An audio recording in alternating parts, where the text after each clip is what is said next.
இந்த பொண்ணு time travel பண்ணி தன்னோட ஏஜ் எல்லாத்தையுமே குறைச்சு 18 வயசு இருக்கிற மாதிரி மாறிடுறாங்க. இப்ப இவங்க பையன் படிக்கிற அதே ஸ்கூல்லயே இவங்களும் படிக்கிறாங்க.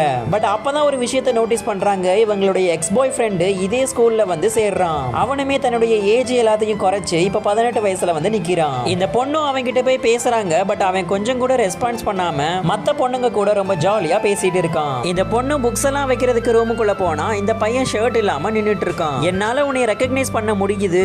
பல வருஷங்களுக்கு முன்னாடி நீ எப்படி இருந்தியோ அதே மாதிரி தான் இப்பவும் இருக்கிறேன்னு அவன் சொல்றான். கொஞ்ச நேரத்துல பாஸ்கெட் பால் மேட்ச் ஸ்டார்ட் ஆயிடுச்சு. இந்த பொண்ணு அவனுடைய பையனை ரொம்பவே பத்திரமா கேர்ஃபுல்லா பாத்துக்கிறாங்க. இதை பார்த்து இந்த எக்ஸ் பாய் ஃப்ரெண்டும் ரொம்பவே ஜெலஸ் ஆகுறான். இதனாலேயே இவங்க ரெண்டு பேரும் பாஸ்கெட் பால் விளையாட்டுல நல்லாவே சண்டை போட்டுக்கிறாங்க. இவங்க கிளாஸ் டீச்சரும் ரொம்பவே கோவப்பட்டு இவங்க ரெண்டு பேருக்குமே பனிஷ்மெண்ட் கொடுத்துடுறாங்க. ஆக்சுவலா பல வருஷங்களுக்கு முன்னாடி இந்த பொண்ணு பிரெக்னெண்டா இருப்பாங்க. அதுக்கு காரணம் வேற யாரும் இல்ல, இவங்களுடைய எக்ஸ் பாய் ஃப்ரெண்டு தான். அவனோட அம்மாவும் இந்த பொண்ணு கிட்ட ஒரு செக்கான அமௌண்ட் கொடுத்துட்டு நீ இந்த செக்கை வாங்கிட்டு எங்க குடும்பத்தை விட்டு போயிடு, என் பையனுக்கு இன்னும் ஒரு பணக்கார பொண்ணை நான் பார்த்து வச்சிருக்கேன், அவளதான் கல்யாணம் பண்ணி போறேன் அப்படின்னு சொல்லிடுவாங்க. தான் வயத்துல வளர்ற குழந்தைய எப்படியாவது காப்பாத்திக்கணுங்கிற நினைப்புல அந்த செக்கையும் வாங்கிட்டு அங்க இருந்து போயிடுறாங்க. இந்த உண்மையெல்லாம் தெரிஞ்சதுக்கு அப்புறமா இந்த எக்ஸ் பையனுமே அவனுக்கும் இந்த பொண்ணுக்கும் பிறந்த பையன் மேல ரொம்பவே பாசமா இருக்கிறான்.